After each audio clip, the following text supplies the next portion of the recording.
Welcome to the deep dive. Today we're plunging into a truly foundational question. It impacts countless lives. Who gets to be seen? And who gets the care they actually need? Exactly. You might assume diagnostic manuals, like the DSM, are just these neutral lists of symptoms. Yeah, objective descriptions. Right. Yeah. But our source material today suggests they are, well, far more powerful than that. What's truly fascinating here, I think, is how these manuals, while they claim to be just describing things, can actually create borders. Borders? How so? Well, they define who is in enough to get help and who is simply, deemed difficult or inconvenient because they don't neatly fit into a predetermined mold. Okay, I see. So our mission in this deep dive is really to unpack this idea that the DSM isn't just a mirror reflecting reality, but more like a gate that actively decides who enters the system of care and who gets left outside. Yeah. We'll explore why whole groups of people, high-masking girls, trans individuals, BIPOC children, often seem to just vanish from its pages. And we'll look at the history behind it, the real-world consequences, and crucially, what maybe we can do to change things.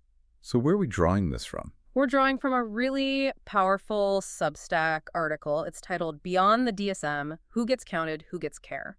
Okay. And it takes a critical look at autism, gender, race, and the whole machinery of diagnosis. It argues the manual frequently misreads our lives. Misreads our lives. Wow. Yeah, the core insight is that this isn't just some book. It's a powerful gatekeeper to care. And it's fundamentally shaped by this narrow, often biased perspective that actively excludes diverse human experiences. So get ready for some truly illuminating moments, because we're about to show you how a seemingly objective document shapes the very fabric of support and recognition for so many, and what it really means to be well-informed about this critical issue. Absolutely. Okay, let's unpack this core idea from the article right away. Yeah. The DSM calls itself descriptive, but it's always functioned as a border. For you, the listener, what does it mean to think of it that way? How might that shape your understanding of care? Well, the article puts it really powerfully. It says it's inked by a narrow clergy, enforced by insurers, recited by systems that prefer silence to nuance. Wow. Prefer silence to nuance. Yeah. What this means is that it literally decides who is in enough to be helped and who is just seen as difficult. It suggests the manual prefers these tidy linear categories over, say, the recursive sort of sun nature of autistic life. There's a truly poignant passage in our source material that really gets at this struggle for recognition. The author writes, "I'm not asking this book to love us. I am asking why we must keep proving we exist to a ledger that was never written for our names." That hits hard. It does. It's a powerful metaphor. The DSM is described as a mirror, reflecting only those who already fit the frame, typically, cis, white, compliant individuals. Right. For everyone else, it's like a one-way window. Evaluators look in, but the people being observed, they can't recognize themselves in what's being seen. And this raises a really important question about those criteria, doesn't it? What the DSM calls criteria are described in the article as more like checkpoints. Checkpoints. Yeah, where your language is searched, your gestures are weighed against some norm that was never ours. You can pass, if you perform what the system considers the right kind of difference. Palatable. Exactly. Palatable, containable, and importantly, billable. But to just show up as you are gestalt, relational, large with meaning, that trips the alarm every time. So the author ultimately concludes with this refusal, a refusal of the whole premise that care has to be earned by complying with a page in a book. That's a powerful and, frankly, deeply unsettling image. It makes me wonder, if the system is so profoundly misreading distress, what happens when it encounters someone like Dr. Amy Marshall? She's a clinician whose own childhood, viewed through a gestalt language processor or GLP lens, seems to have been completely missed. Indeed.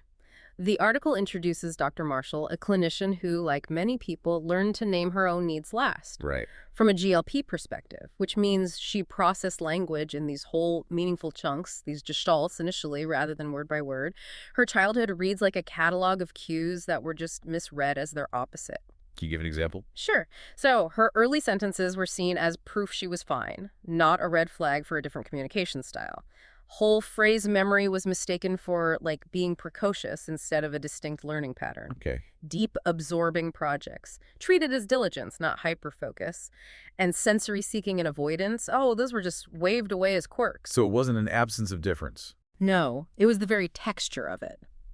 GLP language arrives in wholes echoes, song lines, familiar phrases, and only later, if the person feels supported, does it loosen into individual words. So a manual looking for broken phonemes will miss a child whose words come braided. That's fascinating. And what about friendship? The diagnostic culture often seems to treat having friends as if it automatically cancels out an autism diagnosis. Right, like it's a disqualifier. Yeah, but the article suggests it's much more nuanced than that. Absolutely. The rubrics in these manuals, they prize what's legible to adults. Eye contact on cue, gestures performed on time. Yet many autistic people have deep, meaningful friendships. We might bond at the level of pattern and passion, not necessarily small talk. We might script together or rest inside shared obsessions. So in this context, friendship is not evidence against autism. It is evidence of autistic sociality hidden in plain sight. But the catch is a child who is companionable, who builds these unique bonds, but is also non-disruptive. Well, they're often rewarded with invisibility because they don't present in the way the criteria expects. So it sounds like the misdiagnosis isn't just a singular failure then. It's more like a procedural outcome, as the article says, of tools built to notice disruption over distress, compliance over meaning. Exactly. Screening instruments effectively ask, does this child make work harder for us? If the answer is no, they get passed over. Their needs remain unseen. Wow. Precisely. The story of the non-disruptive child is this quiet yet really powerful indictment.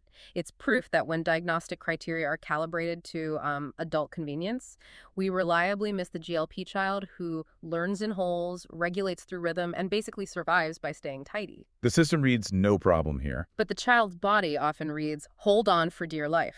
That's a stark revelation. It makes me wonder if the system is designed to miss these things. How did these foundational criteria for diagnosis actually come to be, and who are they really created for? The article takes us back into the archive, sort of beyond the glossy histories. It does. We learn about Dr. Grunya Sukareva. Back in 1925, she described children as whole people. She was attentive to their movement, their tone, moral sense, sensory life. Okay. And crucially, she wrote about boys and girls within the same frame, recognizing difference without humiliation. So she was ignored. Largely ignored in the West, yeah. Due to factors like, Cold War boundaries, misogyny, anti-Semitism, her very relational account was effectively buried. So instead, what rose to prominence? A template assembled under what the article calls eugenic light and patriarchal gaze. Oof. Yeah. You see how in Vienna, this theory met a state that was obsessed with usefulness. And in the U.S., these tidy categories met insurance logic and a hunger for measurable disruption. Measurable disruption. Yeah. This created what the article calls a pipeline of absence. First, the sample group. Mostly white, middle-class boys observed in settings built to notice trouble. Right, a very narrow sample. Very narrow. Then the instruments, checklists, basically reverse engineered to detect what that specific sample made visible. Then the services funding tied directly to those instruments. It's a chain. Exactly. Sample bias, instrument bias, service bias. And this creates this illusion of objectivity just because it's repeatable, not because it's accurate for everyone. So when we hear that term evidence-based, it's not coming from a neutral field at all. Not really. What counted as evidence circled right back to who was counted in the first place. Which meant? Well, girls who learned to camouflage their autistic traits were discounted. BIPOC, that's Black, Indigenous, and people of color children, often disciplined before they were even assessed, were rendered ineligible.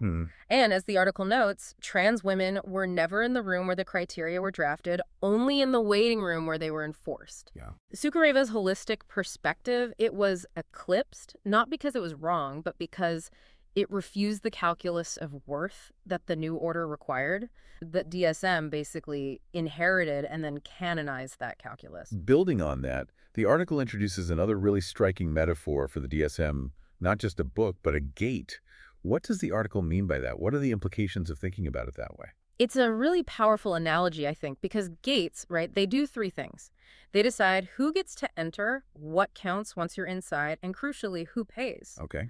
Once diagnostic criteria get linked to billing codes, a description in a manual, it transforms into infrastructure. It dictates prior authorizations, eligibility letters, even the right to exist in a classroom without having to apologize. Legitimacy measured in. CPT units. Exactly, CPT units. Those standard codes providers use for billing. So To cross that threshold, you have to perform the kind of difference the manual already knows how to price. So the DSM isn't just describing, it's actively sorting. It's even creating a kind of market. Totally. Screening tools end up finding what the manual already imagines. Insurers fund what those tools count. It's this neat circle: white, cis, male baselines leading to gold standard instruments, which generate the evidence that informs policy, which then leads to the next generation of apps. Keeping the circle tight. Yeah. And this helps us understand why Gestalt language processor minds so often just vanish in evaluation rooms. The criteria privilege this analytic decoding of behavior, looking at discrete items detached from context. Right. But Gestalt patterning, it arrives as cadence, as echo, as shared scripts. It's meaning first and form later. A checklist can clock eye contact, sure, but it cannot hold a line from a song that steadies the nervous system. And this border, this gate, the article says, it hardens even more when we layer on these intersectional fault lines: race, gender, class, culture. It's fascinating and disturbing how deep these biases run. You see it so clearly across multiple areas. Yeah. For race, there's what the article calls the school-to-clinic pipeline in reverse. What does that mean? It means Black and brown children are often disciplined first, then maybe assessed later. Culturally patterned communication like indirect eye contact or being protectively quiet is frequently misread as defiance or oppositional behavior. So by the time an evaluation happens, the child already has this thick file of sanctions. Okay, and for gender? For gender, the female phenotype often acts as a kind of cis gate. Cisgender female presentations become the norm against which others are measured. So trans women face. Trans women, for example, are asked to pass 2 tests: palatable femininity and palatable autism. Non-binary youth often just fall through the cracks of this rigid binary system. Camouflage gets counted as competence, but visible need gets framed as manipulation. And class plays a role too. Oh, absolutely. With class, private evaluations create a huge paywall to recognition. They cost thousands of dollars, involve months-long waits. Those who can pay get the paperwork they need for services. Others are just advised to try strategies at home. So eligibility isn't about fairness. No, it masquerades as fairness. It is simply means testing. And finally, culture. Monolingual tools completely misread multilingual lives. Code switching or scripted politeness gets marked as rote learning. A child who regulates with prayer phrases or songlines might be labeled perseverative. Culture itself gets pathologized. It's such a powerful illustration of that cycle. Sample bias becomes instrument bias, becomes service bias. It keeps that circle tight and exclusive. Yeah. The article really calls for breaking this by unhooking recognition from performance, by letting need-not palatability open the door. Exactly. Need should be the key. So if the system is designed this way, what are the human costs? What's it like navigating this? The article delves into masking and burnout, describing masking as a kind of safety, tax-paid daily, collected hourly, compounded with interest. What does that look like for people? It's utterly exhausting. You learn to smooth the edges, slow the stems, translate the gestalt into bite-sized facts. You try so hard to be agreeable, tidy, non-disruptive. But as the article highlights, non-disruptive does not equal well-supported. It only means no one has to change the room. And this constant effort, it accumulates in your body. Headaches, poor sleep, a nervous system just constantly kept on standby. Burnout, the article says, isn't a mystery. It is the predictable output of a system that rewards camouflage and withholds care until collapse. That phrase, safety tax paid daily, collected hourly, that really resonates. It paints such a vivid picture of the sheer, exhausting toll. The article shares this really vivid example. Sitting in a brightly lit room, clock ticking, faced with these forms, yes-no boxes that just don't fit your experience. Right. Words are ready, but the room demands fragments. My language falls to gravel. An evaluator notes restricted affect, but the person is just try not to break. Yeah. Later, alone, the full sentences rush back intact, relational, precise, but by then there's no one there to hear them. And when services get denied in this kind of context, escalation becomes almost inevitable, doesn't it? A child who manages to hold it together all morning finally flares in the afternoon. And learns a cruel lesson. A very cruel lesson. Distress unspoken is ignored. Distress that spills is punished. This often leads to more detentions, exclusions, a negative reputation. We call this data, but the article argues it's really translation failure enforced by policy. Needs are rendered illegible until they announce themselves at volume, and at that point, they become a disciplinary problem. It feels like the ledger, the system, pretends this is about resilience, but it's fundamentally about access to forms of speaking the system recognizes. Exactly. Masking might buy you temporary safety, but the price is self-abandonment. Unmasking, though, risks sanction. It's a terrible bind. So if the current system is so profoundly flawed, how can we approach things differently? The article suggests starting with a really different fundamental assumption that there is sense here already. Exactly. Instead of starting from deficit, it introduces two powerful frameworks to guide this shift. First, PTMF, the power threat meaning framework. Okay, PTMF. Yeah, it provides a kind of spine for understanding. It asks, who has power here?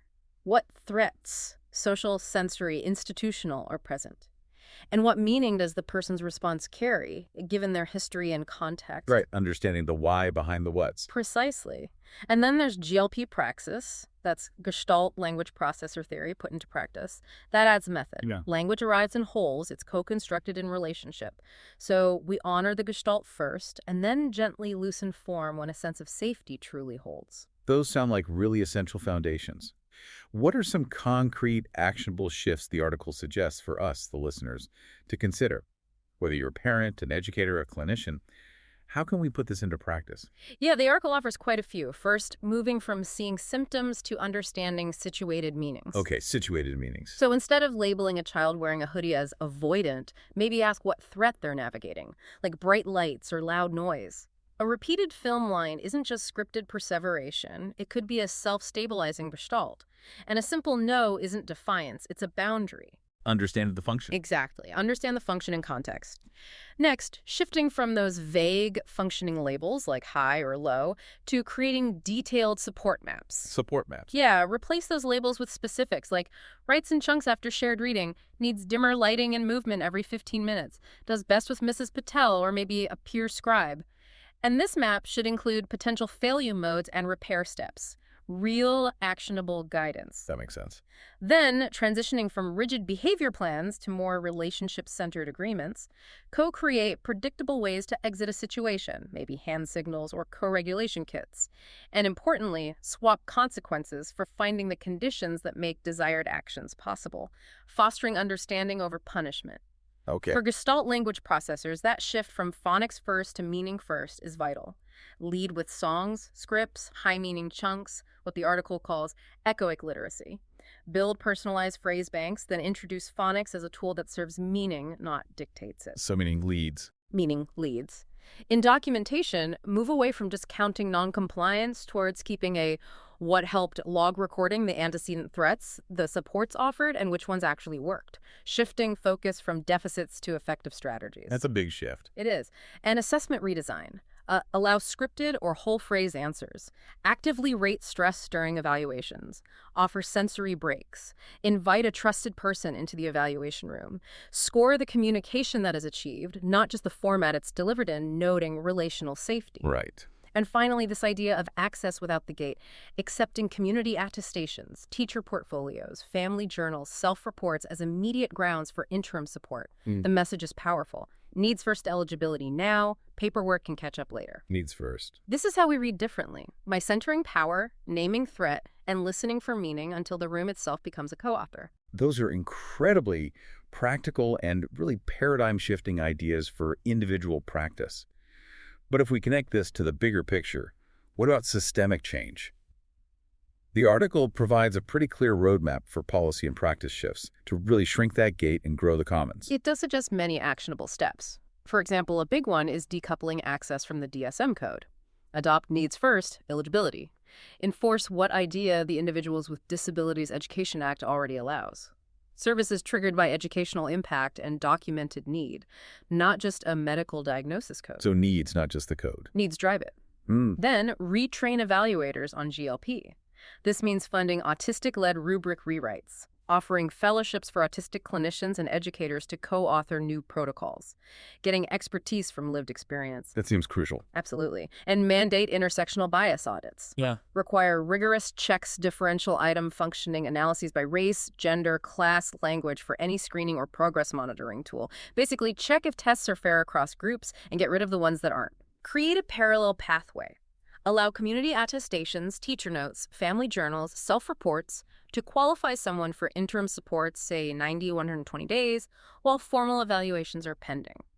Help starts now. Get help sooner. Exactly.